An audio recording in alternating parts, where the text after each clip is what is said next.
we see as light is only a small part of the electromagnetic spectrum, the electromagnetic spectrum refers to the many types of radiation released from stars, including our own sun.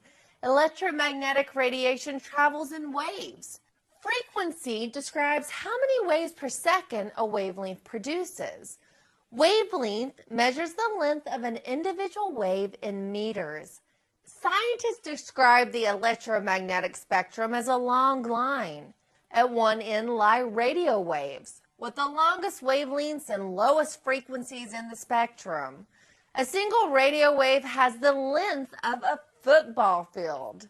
After radio waves come microwaves, which produce more energy due to shorter wavelengths and higher frequencies. Cell phones, radar, and microwave ovens use microwaves. Next comes infrared light. The sun, fire, living creatures, and other heat sources all produce infrared light. While we cannot see infrared light, we feel it as heat. Visible light occupies a narrow slice of the electromagnetic spectrum, nestled between infrared and ultraviolet light. Red wavelengths have the lowest frequencies and longest wavelengths of visible light. As you move from red through orange, yellow, green, blue, and finally violet, wavelengths shorten and frequencies increase. From visible violet light, we move into ultraviolet frequencies. Human skin produces vitamin D when exposed to ultraviolet light, but excessive ultraviolet light causes sunburns.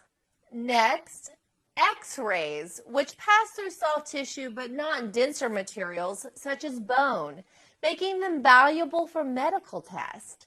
X-rays also have security applications such as airport baggage checks.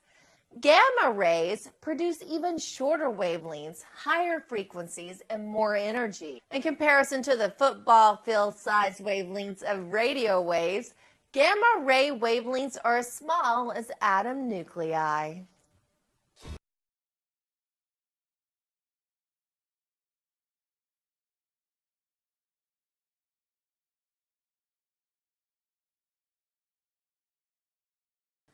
Hi, I'm Emerald Robinson. In this What Is video, we're going to take a closer look at light.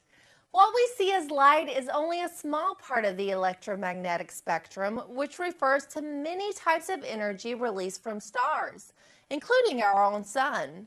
Light occupies a space between energy and matter. Light acts like waves, a feature of energy, but also has properties similar to photons, one of the smallest particles of matter.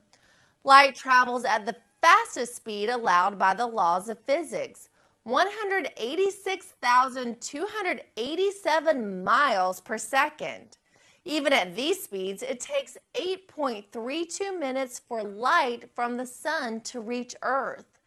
A light year refers to the distance light travels in 1 year, nearly 6 trillion miles. The human eye only detects a tiny section of the electromagnetic spectrum. We interpret different wavelengths of light as different colors. Violet has the shortest wavelength in visible light. After violet, the visible spectrum moves through blue, green, yellow, orange, and finally red with the longest wavelength. Objects you see absorb some frequencies of light but not others. We only see an object's reflected light. We see grass is green because the grass absorbs all light frequencies except green, which it reflects back. In situations where the full spectrum of visible light occurs, such as sunlight, we see the combined wavelengths as white light. If no light is present, we see black. An object appears black if it absorbs all visible light frequencies. Light refracts when it passes through glass, water, and our own eyes. As different colors of light have different frequencies, each frequency adjusts to a slightly different path. This effect causes the breakdown of full spectrum sunlight into the colors we see in rainbows and sunsets.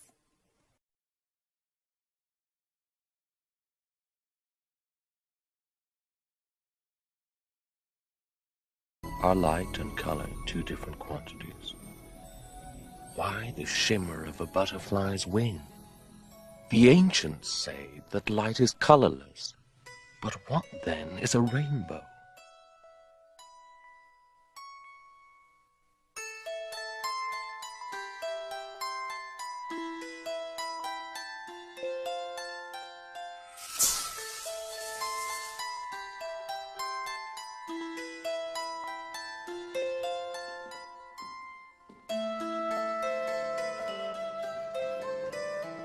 Isaac? Mr. Babington has brought... What is it? I've come from the customs house. Come in.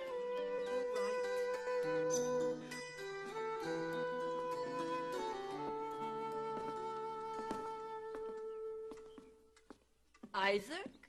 Ah, Babington. Well done. The fool of a customs agent wanted me to put a value on it. I told him knowledge had value beyond price.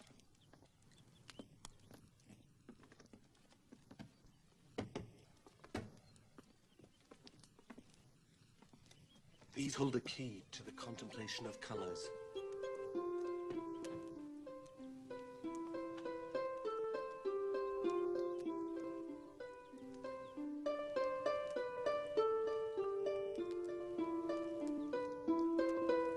My design is not to explain the properties of light by hypotheses, but to propose and prove them by reason and experiment.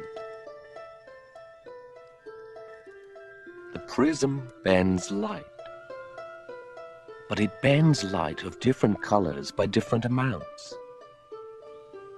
Is this the secret of the rainbow? If color resides in the object, why does a white feather take on many colors when I view it through a prism?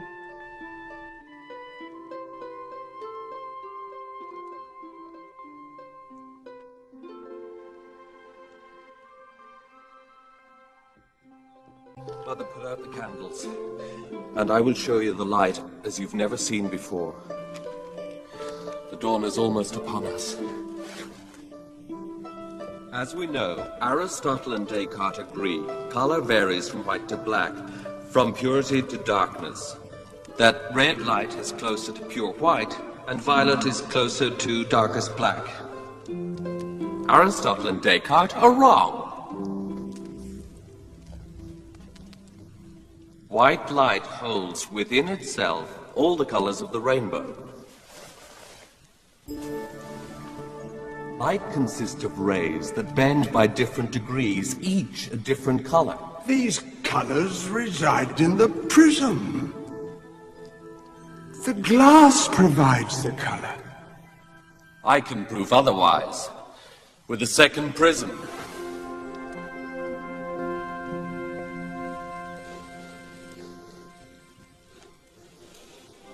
If the prism made the colors, why would combining the colors make white?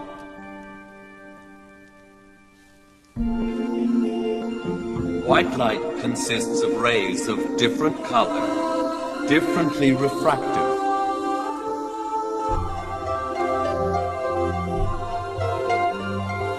You have taken light to pieces. And put it back together. Incredible. Incredible.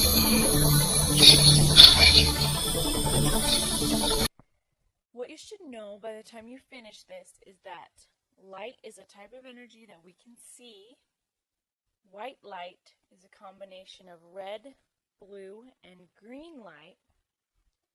Each color of light has a different wavelength, and many organisms detect light with their eyes. The primary colors of light are actually red, blue, and green. A good example of how those primary colors of light work together would be television screens. and computer screens and things like that. You can definitely see this on older screens, and as our technology gets better, it's harder and harder to see it with your eye. But if you can get close enough to an older television screen, you will see that the individual teeny squares or pixels on the screen are actually made up of bands of color. There's blue, there's green, and there's red. If the television screen needs to be white, all three lights will come on at the same time. If the screen needs to just be blue, only the blue lights will come on. If a part of the screen should be purple, then the blue and the red will come on. This slide kind of illustrates this idea a little bit more. In the upper left corner you have a red light, in the upper right you have green, and across the bottom is the blue light. Now where the red and the green light overlap, you get yellow. Where the green and the blue light overlap, you get kind of a teal color. Where the red and the blue overlap, you get magenta. That's just purplish pink. And then where all three of them overlap, that is where you get white light. There's several other places where you can see this happening: at concerts, lights that shine on a stage. If you're a performer or a dancer, you can look up at the lights, and if the red, green, and blue lights are on, you actually will have white light shining on the stage. The most important thing here is that white light is made by combining red, green, and blue light. So most organisms are going to detect light using organs on their body. We do that by using our eyes. So the picture just tucked behind the other one is an eye, and you can see the lens. That's where light can come in. And there at the back of the eye, there are special cells. There are rods and there are cones. Now you've got millions of these things in the back of each of your eye, and those cells help us see colors. The cones help see colors, and then the rods help see shades, or some people call it black and white. So there, the picture in front of it, you can see there are cones that detect blue light, shortwave cones. Middle wave cones can detect greens and yellows. Long wave cones can detect oranges and reds. And then you have rods. Now if something is like maroon, then you would use your long wave cone to see the red part of it, and then the rod would help show you that it's kind of a darker red than normal.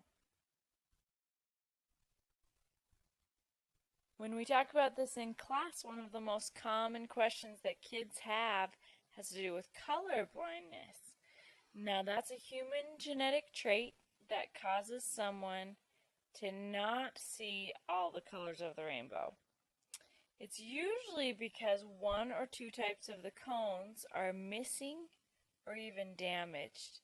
So instead of having the red, green, and blue cones, someone with color blindness usually just has the blue shortwave cone and their rods.